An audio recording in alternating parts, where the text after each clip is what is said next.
Welcome to Salt and Light Songs, a series where we sit down with musicians to reflect on stories of people who have been salt and light in different vocations. This is just one part of a four-part conversation with Jonathan Jackson, Emmy award-winning American actor, musician, and author. If you're just joining us, check out our Substack for the full story. And if you're back, welcome. Let's jump in.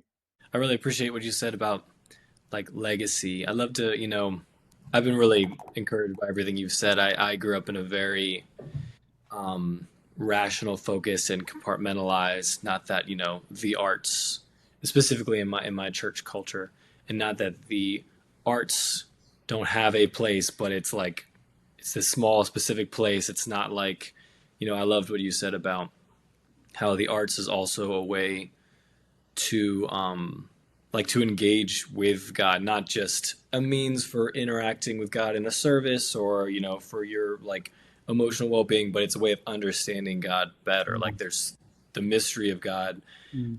doesn't make sense in without that mindset essentially in a lot Mm. of ways. I think that's really beautiful. But I'd love to hear your thoughts on like, I mean, as someone who's like swam in the waters of public facing believer who isn't, you know, in the Christian, specifically, public facing Christian context, Mhm. um, what would you what would you take and pass on to someone you'd see like entering that or thinking about, hey, I want to be salt and light through the arts in a way that is very much in the world, very much engaging with what the world is talking about and the styles and the mediums that are popular and prevalent. Like what would you pass on to someone? I mean, that's a big question. I think for me, instinctively, I tend to think of things on the very basic levels first before I think about the specifics. Um, so I tend to think of it in terms of what you're creating and what you're doing is kind of it's really the last part of the whole thing. The beginning reality of it is more about our one's relationship with God and how we see the world. Um, and I know C.S. Lewis talks about this a lot, and other people, but I really agree with it, which is um, basically, in essence, contrived art, manufactured art is really not very beneficial to the world. Um, and so, uh, message driven art is a very kind of bizarre thing in a sense, and yet art does have messages, and it does say something. Um, so how does that mystery work?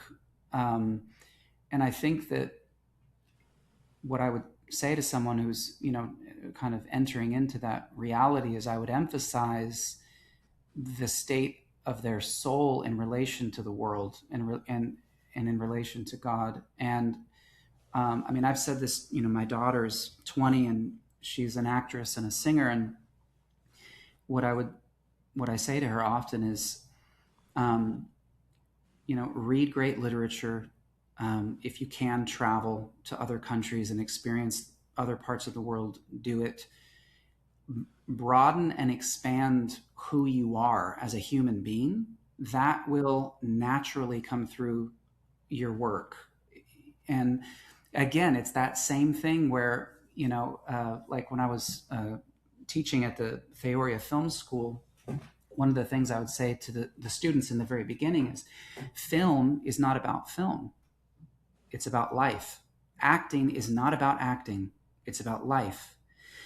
And you can on it goes. It's like, because we fall in love with a craft, we think it's about that.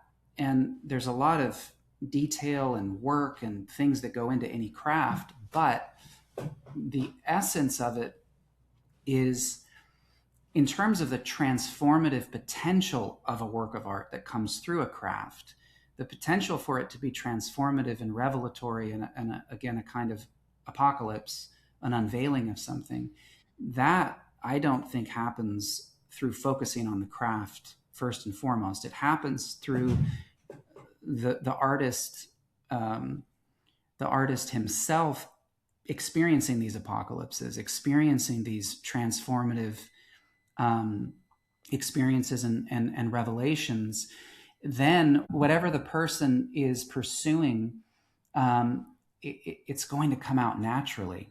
And so a lot of the contrived things that we see are coming from a place where intellect, rationality, and craft are being put above the mystical and above the transformative places in the soul. So anyway, something like that is what I would try to communicate. I love that. That's something I've wrestled with, and I'd love to hear your thoughts on this. Like, I think, how would you say that translates to people whose arts are more abstract? Like, I can see how that plays out in an actor and even like a singer, songwriter, poet. But like, so I'm primarily a musician and songwriter, but like a lot of what I do as a musician or as someone as a touring musician, session musician, like or other arts, even dance or other things. How would you Yeah. like? How would you say there's a way to apply that in some more abstract fields that kind of I, yeah, I mean, honestly, for me, it applies to all of it because it's almost like shifting our perspective from the artist, let's say a dancer, painter, any artist, thinking about themselves from the perspective of my purpose is to create this art. It's shifting the perspective to saying, first and foremost, I, as a human being made in the image of God, am a work of art in the hands of the ultimate artist. And the more that I allow myself to be formed, and like Michelangelo, just going after that rough block of stone, which is painful, which takes patience and perseverance and all of that. But the more that I'm allowing and participating in that divine work, it will change how you dance. It will change how you hear music. It will change the capacity inside of you to look at another artist and have the sensitivity to see what they're doing and to recognize what they're doing. It's all of these intangible things. So whether it's more abstract or more specific, to me, it's about the human being, the human soul being worked upon by the Holy Spirit in a way that changes who we are inside. That it has to change how we will relate to whatever work of art we're engaging in. Yeah, that's beautiful. I think I got one question. I'd love to hear, and you've spoken about this a little bit already, but what has been the role of the church in your being salt and light, and how is the church as a community, as a history, how has it been an encouragement to you and a support to you? And I'd love to hear you share some about that. Yeah. I mean, it's very all encompassing in many ways for me. I mean,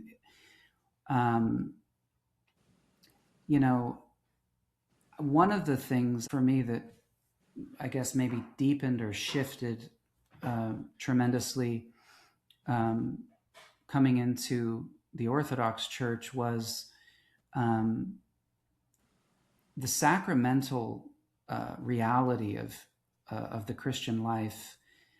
And in the East, we tend to call the sacraments the holy mysteries.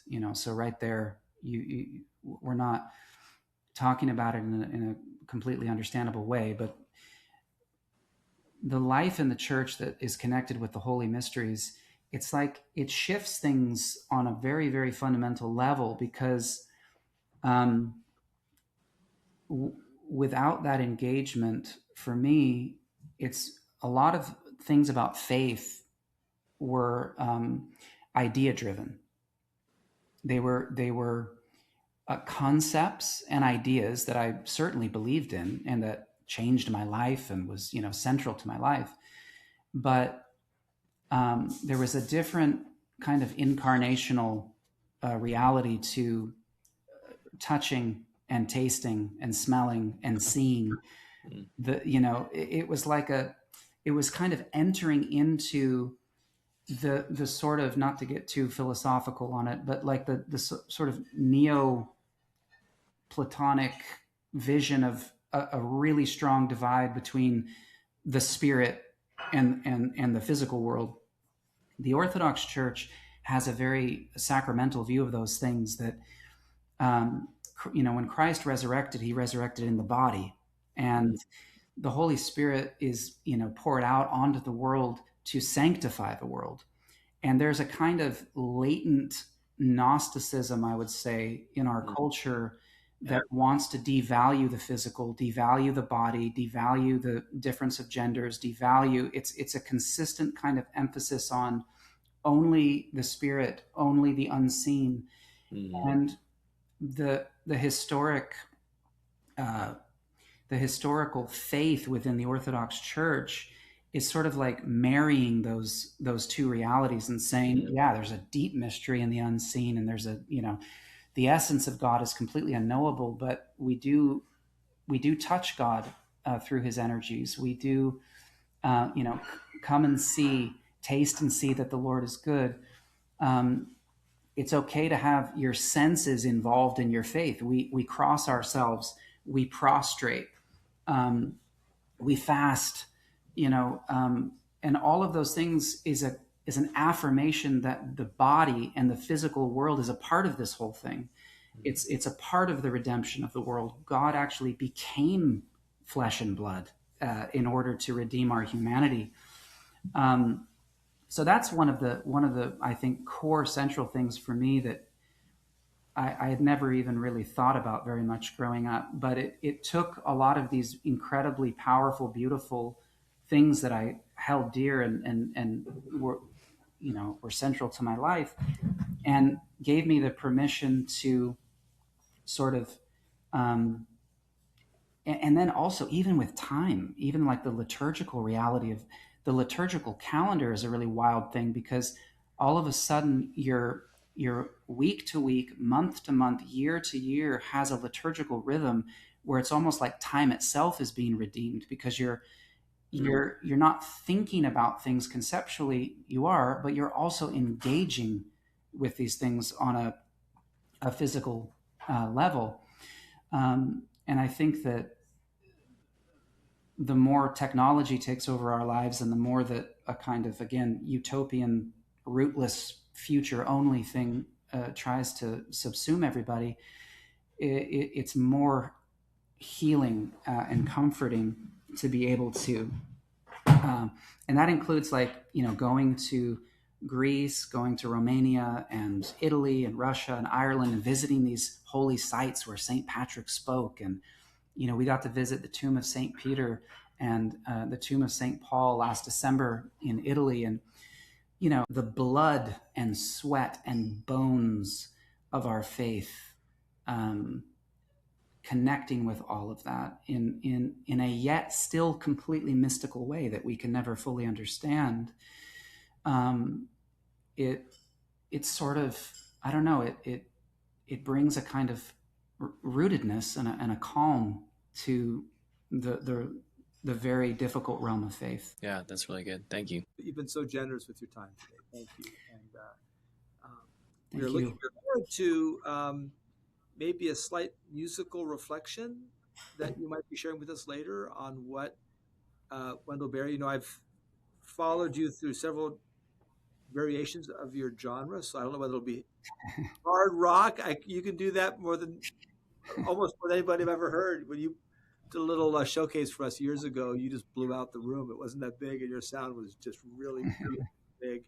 And you could also do wonderful acoustics. We're looking forward to hearing how Wendell Berry, the Carell family in Stanford, who are living very much what a community could look like in the land, but also in a small Mm. town, how that might inspire you. And so we're looking forward to that. Thank you for your time today, Jonathan. It was a real pleasure.